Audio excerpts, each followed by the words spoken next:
A UN Special Envoy can help in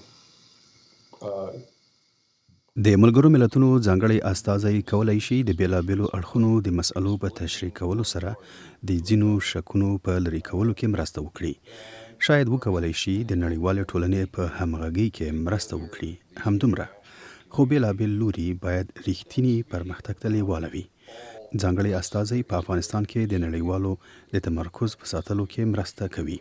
خو ځانګړی استازی کوم خاص اجرایوي واک نه لري. internationally on Afghanistan. Special Envoy has no special power to make anything happen. ستاسو په نظر طالبانو ولې د ملګرو ملتونو د استازي له احتمالي ټاکلو سره مخالفت کړی؟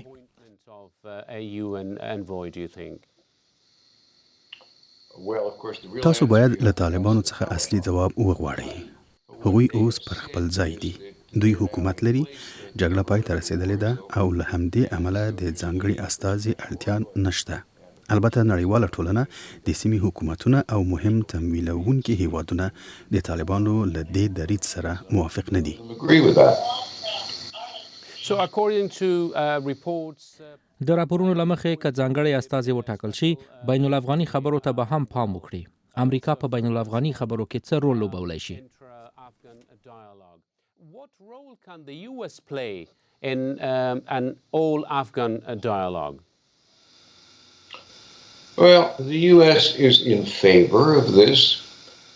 There are امریکا د دې پلوي ده، مګر دوه لوی ستونزې شتون لري. یو دا چې طالبان له بل هیڅ چا سره خبرو ته لیوالتیا نه لري. خو غیر طالب عام افغانان نه پوهېږم 50 ډوله او 100 ډوله خبرې کوي. د نظر یووالی نشته. ډلې، ګوندونه، مشران، خلک ټول غواړي چې خپل فکر په پام کې ونیسي. هیڅوک نه غواړي خپل ځای بل چاته ورکړي.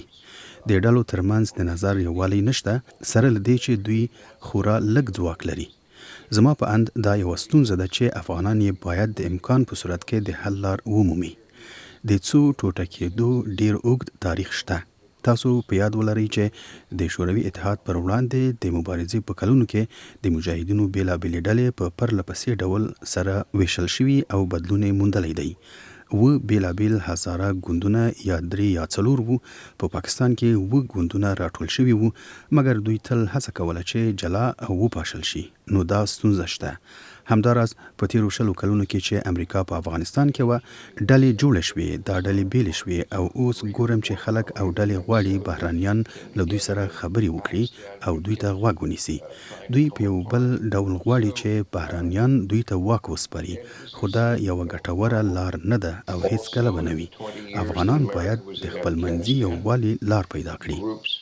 Groups came apart, and now what I see is individuals, groups, people asking the foreigners to talk to them, listen to them, but somehow they want the power to be given by foreigners.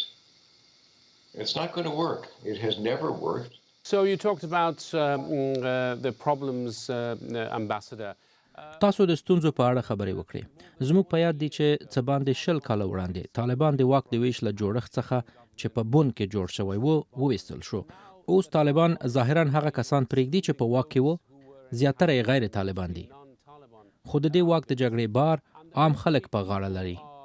آیا د افغانستان مشران او واکمنان له تاریخه څه زده کوي؟ Do Afghan leaders and rulers learn from history? Well, I suppose we're going to have to look. زه فکر کوم دا پوښتنه باید راتلونکي ته پریږدو چې راتلونکي په تاریخ بدل شي. یقینا زیات شواهد شتون لري. داسې ښکاري چې طالبان هغه لار تعقیبوي چې ډلو ټپلو تعقیب کړې وه. یعنی کله چې دوی واک ته رسیږي او خپل مخالفان ماتوي، دوی په دې باور دي چې د واک ویشلو ته اړتیا نه لري. چې دا لار تعقیبول یوه تېروتنه ده. د دې شیوې د احتمالي متفاوت کېدو لپاره دوه لارې شتون لري. یو دا چې طالبان دا درک کړي چې واک باید وویشي، او بله لار دا ده چې دوی دومره ځواکمن واوسي چې د اوږد مهال لپاره پاتې شي. One is the Taliban could figure out they have to share power, and the other way is that they are so strong that they last for a very long time. So, as you mentioned before, لکه څنګه چې مو مخکې یادونه وکړه د طالبانو ضد سیاسي شخصیتونو چې زیاتره یې په بهر کې دي په آنلاین او حضوري بڼه ګڼې غونډې کړې دي. لکه څنګه چې تاسو اشاره ورته وکړه موږ د دوی ترمنځ پراخه اجتماع نه وینو. ولې دغه ډول دی؟ among them, as you just mentioned, why is it so? Is this a matter of character? Is this a matter آیا دا مسأله شخصیتي ده؟ آیا دا د افغانستان له سیاسي حالاتو سره تړاو لري او که د بهرانیانو له اغېز سره چې په افغانستان کې په پرله پسې ډول کړی دی ترڅو خلک احساس کړي چې د دوی سیاسي برخلیک د دوی په واک کې نه دی؟ ممکن د دې پوښتنې ځواب د دې مواردو په ډیری برخو کې وي، خو په دې مورد کې بیلابیل ځوابونه خپل افغانان باید ورکړي. as to whether there could be a different answer and a learning, that answer can only come from Afghans. So maybe you can answer this. شاید تاسو دې پوښتنې ته ځواب ووایاست. ستاسو په نظر د دوحې تړون چې کابو 4 کاله مخکې لاسلیک شو ښه و که بد؟ Years ago, a good deal or a bad deal? Oh, I think it was a bad deal. I thought it was a زما په اند دا یوه بده معامله وه. په هغه وخت کې ما فکر کاوه چې دا یوه بده معامله وه. احتمالات موجود وو. لومړی معامله د شرایطو پر بنسټ شوې وه. هغه که طالبان خپل ژمنو ته پابند نه وو او اساسي خبرو ته نه وای داخل شوي نو موږ اړ نه وو چې هغه تعقیب کړو او ووځو. خو دا اټکل کمرنګ شو. لومړی له دې امله چې ښاغلي ټرمپ په چټکۍ سره له هغه چې ورته لازم وو له افغانستانه ځواکونه ایستل، نو له همدې امله طالبانو باور نه درلوده چې موږ خپل تیر شوي شرطونه پوره کړو او البته ولسمشر بایدن له افغانستان څخه د ځواکونو د ایستلو په اړه وروستۍ پریکړه وکړه. زما په نظر هغه باید دا کار نه وای کړی، مګر دا د هغه نظر و. final decision to leave, which I did not think he had to make, but that was his view. So there's no mention, nothing about. د دوحې په تړون کې د میرمنو هیڅ یادونه نشته. ښاغلی سفیر، په افغانستان کې ډیر ښځینه اتباع د متحده ایالاتو په ګډون د نړیوالې ټولنې لخوا د ناهیلۍ احساس کوي او په ځلونو موږ ته وایي چې دوی یوازې پاتې دي. تاسو پوهیږئ چې د طالبانو په واکمنۍ کې په سلګونه زره نجونې او ښځې له خپلو اساسي حقونو څخه بې برخې دي. د بیلګې په توګه له شپږم ټولګۍ پورته زده کړو څخه. داسې ښکاري چې طالبانو د ښځو پر وړاندې د خپلو پراخو محدودیتونو په لرې کولو کې کوم نرمښت نه دی ښودلی. امریکا باید د روان وضعیت د بدلولو لپاره څه وکړي؟ The far-reaching restrictions on women. What should the US do to change the current status quo? Well, first of all, I agree with those who feel abandoned. I think زه د هغو کسانو سره موافق یم چې د یوازې پاتې کېدو احساس کوي. زما په اند له افغانستان څخه د وتلو پریکړه اړینه نه وه او دا د دې لامل شوه چې دوی یوازې پاتې شي. دا یو حقیقت دی. اوس متحد ایالات په دې اړه څه کولی شي؟ ښه، هغه چې کولی شي سرته یې ورسوي سرته یې رسوي. زما په اند د طالبانو د حکومت په رسمیت پیژندنې څخه ډډه کوي. د نړیوالو پرمختیایي مرستو په لور د حرکت کولو څخه چې د بشردوستانه مرستو لپاره کومکی واقع کیږي ډډه کوي. په هر بحث کې پر طالبانو فشار راوړي چې د ښځو په اړه خپلې تګلارې بدلې کړي. اوس مهال د سیمې له ټولو هیوادونو او د لویدیځې اروپا له هیوادونو او جاپان سره په ګډه کار کوي چې د ښځو د مسئلې په اړه پر طالبانو فشار راوړي. خو دا ټول فشارونه د طالبانو د بدلولو لپاره بسنه نه کوي. خو دا د هغو لارو چارو حدود دي چې نړیواله ټولنه یې په واک کې لري. خو دا چې وغواړي پوځي اقدام ته راوګرځي دا ډول نه کوي. له دې پرته موږ د طالبانو د ځواب ورکولو لپاره بله لار نه ده موندلې. د سفر معافیت بیا تازه لغوه شو. طالبان د سفر کولو محدودیت لري خو ځینې هیوادونه یې بیا هم مني. زه فکر کوم یوازینی شی چې موږ یې کولی شو د خپلو پاتې مرستو بندول دي، مګر دا به د بېوزلو افغانانو د لوږې او مرګ لامل شي. له دې پرته زه داسې لاره چاره نه وینم چې کارول کېدی شي. کاش چې یوه لاره وای. خو زه فکر کوم کله چې مو د سولې له تړون پرته له افغانستان څخه د وتلو پریکړه وکړه ډېرې لارې چارې مو شاته پرېښودې. Other than that, I don't see a tool, a place of influence that can be utilized. And I wish there were, but I think when we decided to leave without a peace or agreement, we gave up most of our tools. Mr. Ambassador, the U.S. lost over 2,400 soldiers. ښاغلی سفیر، امریکا په افغانستان کې د طالبانو، القاعدې او داعش جنګیالانو په وړاندې د 12 لسیزو جګړو په ترڅ کې له 2400 څخه زیات عسکر له لاسه ورکړل او په میلیارډونو ډالر یې ولګول. په 2021 کال کې له افغانستان څخه د امریکایي ځواکونو د وتلو او د وتلو ډول په اړه بیلابیل نظرونه شته. ځینو یې دفاع کړی، خو نور یې ستراتیژیکه ناکامي بللی ده. هغه درې مهم عوامل کوم دی چې په افغانستان کې د واشنگټن د ناکامۍ لامل ګرځي؟ To what's called Washington's failure in Afghanistan. I would start by saying let's examine a joint failure. There are certainly massive mistakes from the Americans. راځي چې یو ګډه ناکامي وڅېړو. بل شکه له امریکایانو لویه تیروتنه شوې ده، مګر دا ناکامي عامه ده. امریکایانو لویدیځ د فساد په اړه شکایتونه وکړل، مګر هغې سره د مبارزې لپاره هیڅ لاره ونه موندله. خو فساد د افغانستان فساد وو، د حکومت په بیلابیلو کچو کې د چارواکو فساد وو. دا په دې معنا ده ډیری خدمتونه چې باید خلکو ته وړاندې شوي وای، هغه شیان چې ممکن د لوی وفاداری یا پیاوړي اردو لامل شوي وای، د فساد له امله نه دي ترسره شوي. دا ستونزه د ټولو ګډه وه. نورې ستونزې هم وي. د امریکا بهرنۍ پالیسي باثباته نه وه او اکثرا بدلون مومي. کله چې موږ په لومړي ځل افغانستان ته ولاړو، امریکا په افغانستان کې واقعا لیواله نه وه. غوښتل چې له طالبانو او القاعده غچ واخلي. بل ستونزه له افغانستانه وتل وو. پوښتنه دا وه چې څنګه له هغه ځای څخه ووځو. له افغانستانه د وتلو هڅې پر دیموکراسي فشار راوړ، ځکه اساسي پوښتنه دا وه چې څنګه افغانستان یو ځواکمن حکومت ولري څو امریکا ته د وتلو چانس پیدا کړي. ځکه موږ نه غوښتل چې د تل لپاره هلته پاتې شو. شاید یو بل ځواب هم وي چې زه نه پوهیږم، ځکه داسې قوي ډله هلته نه وه چې حکومت وکړي. زه فکر کوم چې د دیموکراسي لپاره هڅو شتون درلوده، مګر په ډیرو لارو کې زه فکر کوم یو ډیر ګړندی فشار وو. په افغانستان کې باید ډیر شیان تعدیل شي. دا پیچلې پوښتنې دي.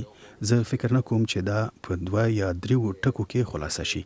که موږ نور ثبات درلودای، که زموږ مشران، زموږ سفیران او زموږ جنرالان په افغانستان کې د ډیر وخت لپاره پاتې شوي وای، که موږ د پالیسي اهدافو ته هم ډیر بدلون نه وای ورکړی، ښایي مومد واقع شوي وای.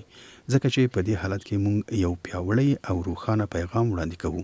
خو دا پوښتنه هم شته چې ولې افغانانو په خپله ونه شو کړی ترڅو یو پیاوړی حکومت جوړ کړي چې خلک د مبارزې لپاره رايوځای کړي. دا مسئله ښایي د ځینو کسانو له نیوکو سره مخ شي، خو که پر ځینو کسانو ښه ونه لګېده، زه بخښنه غواړم.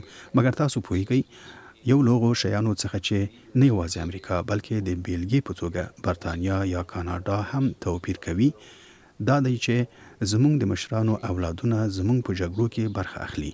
ما د افغانستان د رهبرانو اولادونه د جګړې په ډګر کې نه دي لیدلي، خو ما ولیدل چې دوی د سمت، مقام او وزارت لپاره جنګېدل.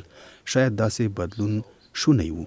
زما په اند په افغانستان کې یو بشپړ نوی نسل رامنځته شوی چې غواړي یو متفاوت هیواد ولري، او شاید که دوی ډیر وخت درلوده دا به پیښ شوی وای. مګر لنډ جواب دا دی چې زه جواب نه لرم او دا په 3 ټکو کې نشي خلاصه کېدلی. اوږد جواب دا دی چې د وخت په تیریدو سره د دواړو خواو ناکامي باید په پام کې ونیول شي.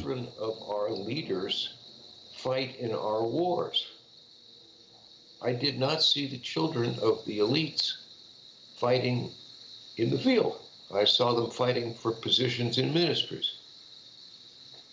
That is a change that may take, I think it might have come. I think there was a whole new generation coming in Afghanistan, rising up in importance.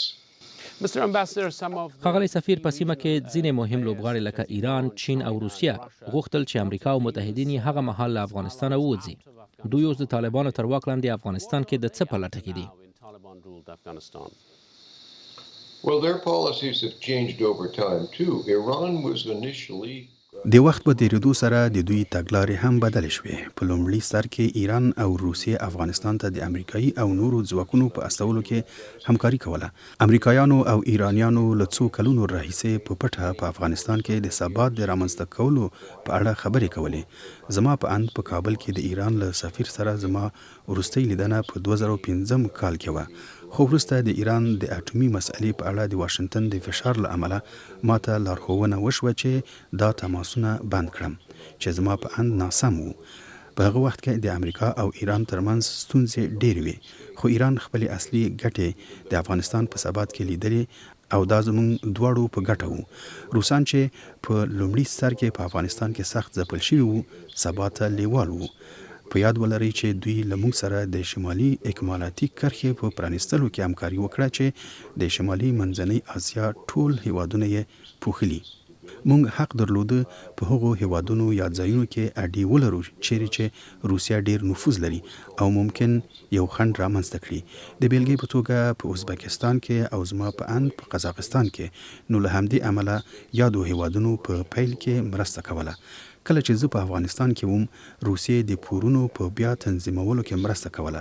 وروسته له هغه چې له ایران سره زموږ اړیکې خصمانه شوې سیاستونه یې بدل شول.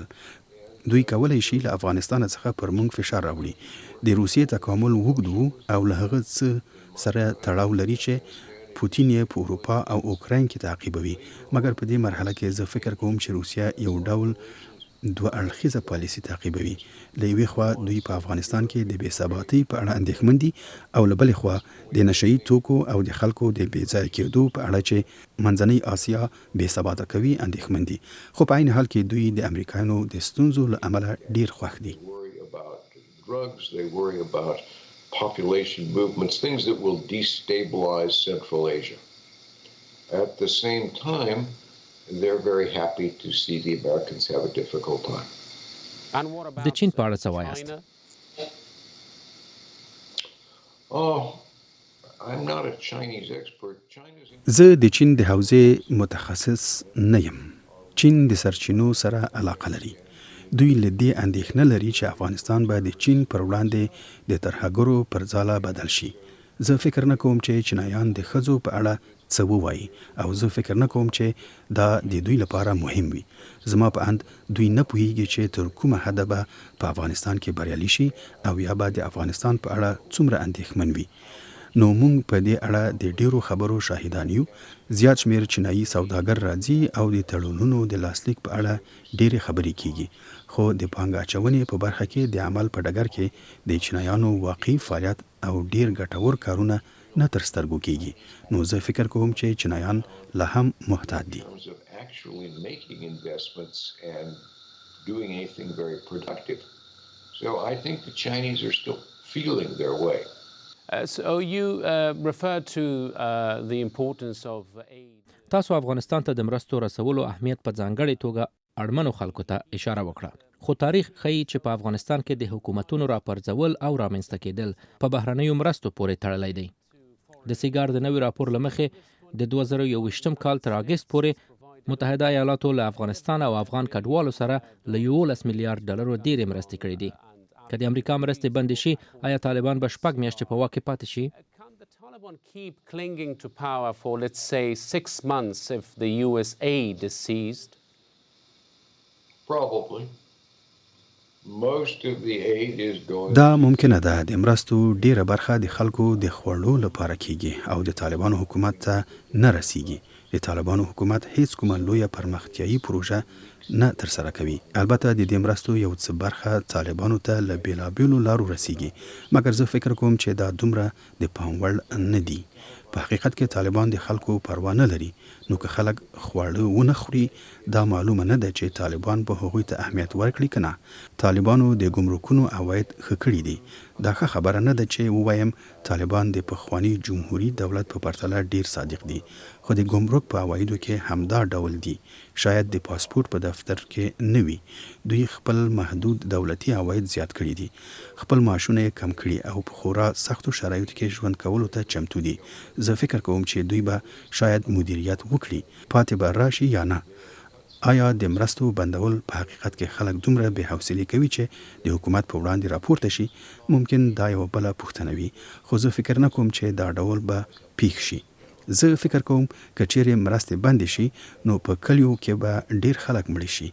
خو که تاسو ووایاست چې آیا طالبان پرته له هغو بهرنیو پیسو چې اوس ورته راځي دوام کولی شي، زما په اند جواب شاید مثبت وي. out the foreign money that's coming in now? I think the answer is probably yes. So since 1979... له 1979 کال راهیسې په افغانستان کې د هر ډول حکومت منځنۍ دوره څو کاله ده، نه لسیزې. د بیلګې په توګه د طالبانو لومړی حکومت په 1990 لسیزه کې 15 کاله دوام وکړ. د طالبانو د اوسنۍ حکومت راتلونکي څنګه ارزوي؟ What's next for the current Taliban rule in Afghanistan in your view? I don't know. There are so many possibilities, and the possibilities will be... زه نه پوهیږم، امکانات ډیر شته او احتمالات د خلکو تر اغیز لاندې دي. په اوس وخت کې هیڅ قوي مقاومت شتون نه لري، ځکه چې په هیڅ ځای کې د مقاومت غورځنګ لپاره هیڅ پټنځای نشته. یو بهرنی ځواک ممکن خپل تګلاره بدله کړي، کوم چې به بل څه وي. هر څه پیښیدای شي، کېدای شي یو پرلپسې کړکېچ رامنځته شي، یا ښایي طالبان په تدریجي ډول خپل حکومت ولۍ ښه کړي. زه د قناعت وړ روایت نه وینم چې ووایم مثلا په راتلونکو 15 کلونو کې دا یا هغه پیښه به رامنځته شي. One event or another in the next, say, 5 years.